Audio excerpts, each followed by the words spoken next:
Oh my god. I love J Dilla and Nine Wonder. Whoa, sampling? What the hell is that gray fucking equipment? What, an Akai MPC? Alright, ladies and gentlemen, we're about to travel back in time. We're going old school, baby. By old school, I mean boom bap. When I think of boom bap, I always think of producers like J Dilla and Nine Wonder. In terms of artists, maybe old school Joey Badass back in 1999, his mixtape back then. The reason why boom bap back then sounded like bad quality is because of the equipment they had. Essentially, the vinyls could have been fucked or whatever, and yeah, that's why the beats kind of sound bad quality, which gave it that flavor, that spice. So this is the sample I started with. It's like a sample I found on YouTube. Boom bap samples. This is the sample I took. This is exactly how I find samples on, like, in any sense, because I'm broke, bruh. I ain't got money for vinyls. I'm sure a lot of you guys don't as well.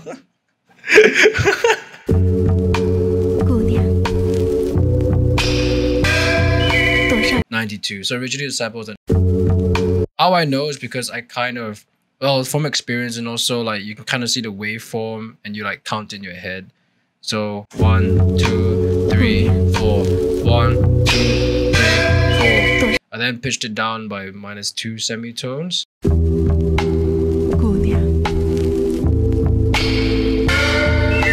Sometimes like simplicity is all you need, really, and so this is the progression that I came out with.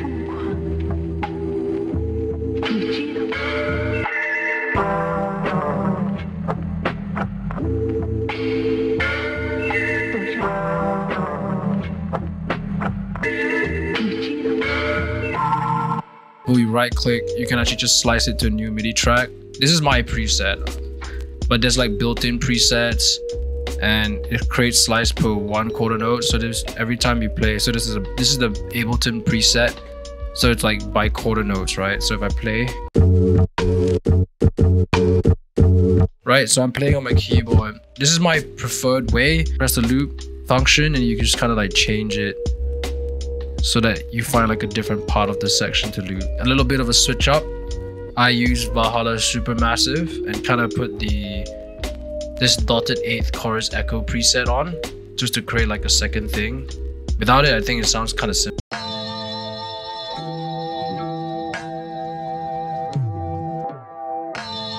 Yeah, and I also just pitched it up. Go back to the main thing. This is the effects that I use.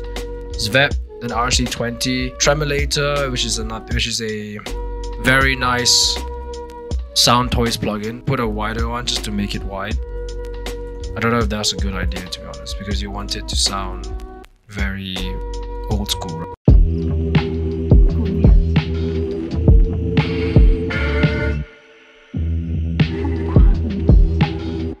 And then we get into this part, the bass, which what I did was actually I took the sample and then kind of found the part of the sample with the stronger sounding bass. You hear it is actually just the same thing, right? But I pitched it down and then turned it into a bass. I just had this simple kind of drum pattern.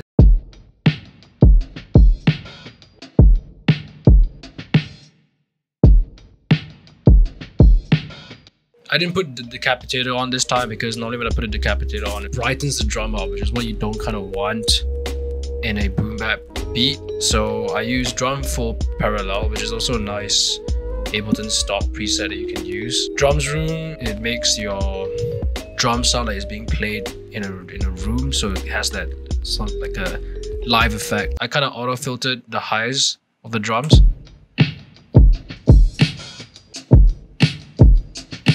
Otherwise it would sound like that, right? Got this key chord progression.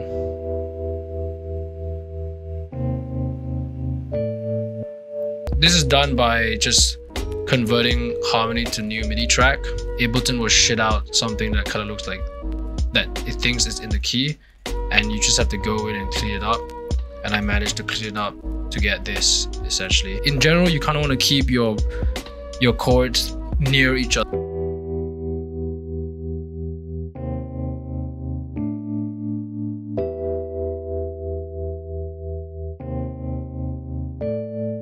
Then the next thing I added was a violin.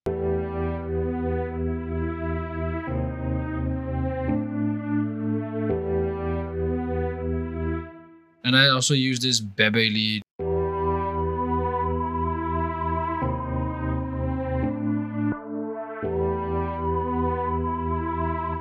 Yeah, it's very eerie sounding.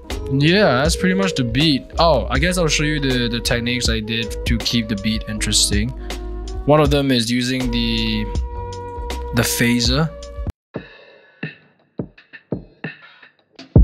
If you notice where all the little blue things are, those are just kind of, this is just like a resampling.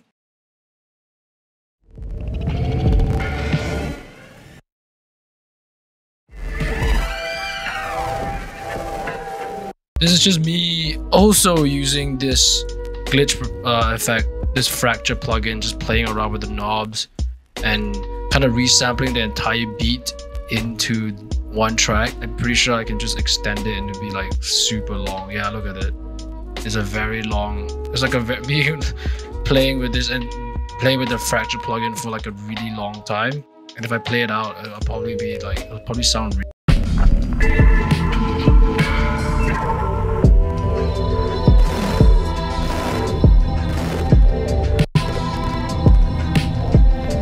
interesting. You can kind of see what I was doing. Yeah, I had this on the entire time, which records your automation, and this is what I was doing. You see, like, I was actually just going in there. We can actually take a look what happens. Yeah, you see, I was changing a lot of this.